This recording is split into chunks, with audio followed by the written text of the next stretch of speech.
Hello everyone and welcome to my channel, and today I'll be reading an Arlecchino Listener by me. So let's get into it. After a grueling mission in the snowy peaks of Dragonspine, you and Arlecchino return to the Fatui camp, both exhausted, and with you being bruised. The icy wind bites at your skin, but you feel a warmth in your chest as Arlecchino walks beside you. That is beside the warmth that she actually emits. Her presence was a constant source of strength to you, and many other things as well. Arlecchino, the harbinger known for her cold demeanor and strategic mind, is a different person when it's only just the two of you. There is a softness in her eyes that she reserves only for you.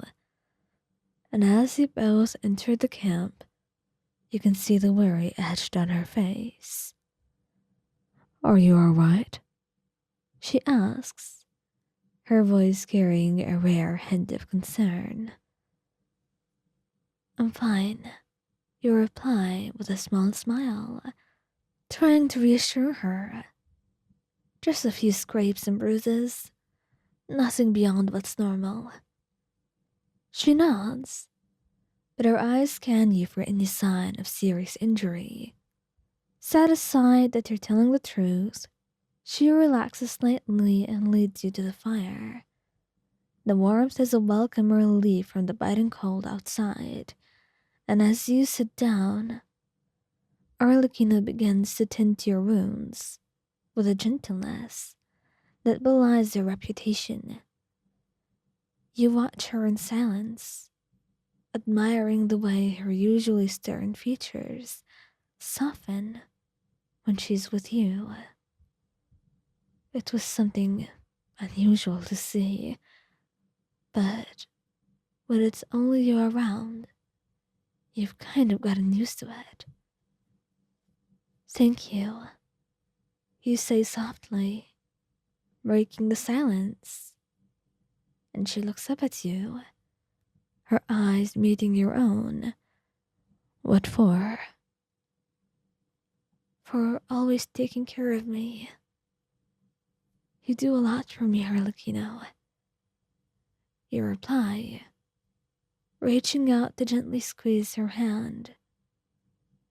A faint smile tugs at her lips, and she just holds your hand and squeezes it. "It's my duty. Don't worry about it." "No, it's more than that," you insist. "You care about me. There's no reason to deny it." She doesn't respond immediately, instead focusing on bandaging a cut on your arm. And after a moment, she speaks, her voice barely above a whisper.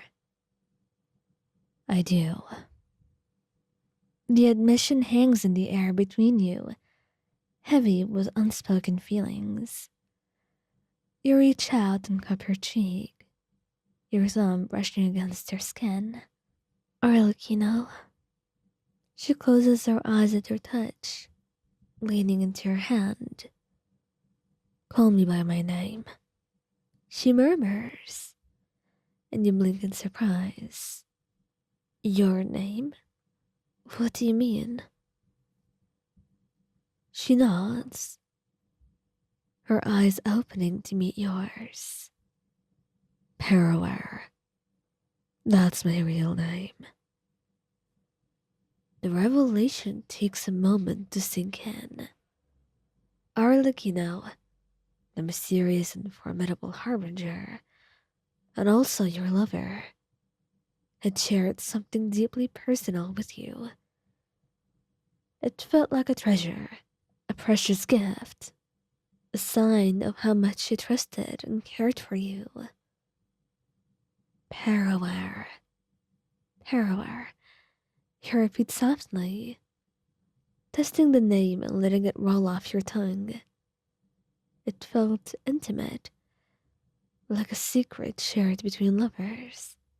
And perhaps right now, that's what it was. A secret that only you would know.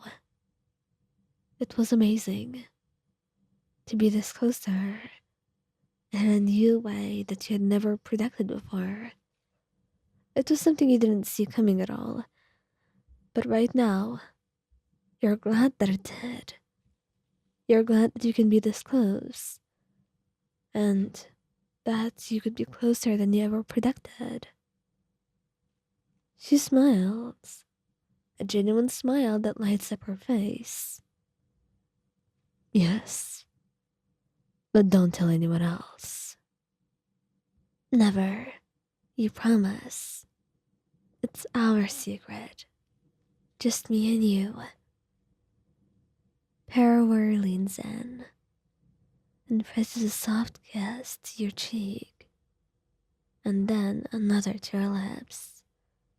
A tender and lingering kiss that makes you forget the cold and the pain of your injuries. In that moment, all that mattered to you was the love that you shared and the warmth of her embrace. It was magical, and for a moment you wanted to believe that it could be, in this short respite from your missions.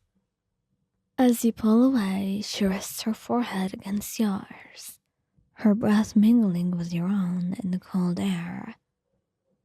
I love you, she whispers.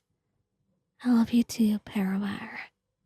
You reply, feeling a sense of completeness as you say her name. There is something so special about saying it that you will never be able to let it go. The mission had been dangerous and grueling, but it was not totally bad at all. It had brought you closer to Arlecchino, to Paraware. You had learned her real name, a piece of her that she had kept hidden from the world and chose to bear to you. And in doing so, the two of you had deepened the bond between you, a bond that would carry you through whatever challenges lay ahead, and prove to you, and to Arlecchino as well, just how strong your love was, and how it will stand unshaken, no matter the circumstance.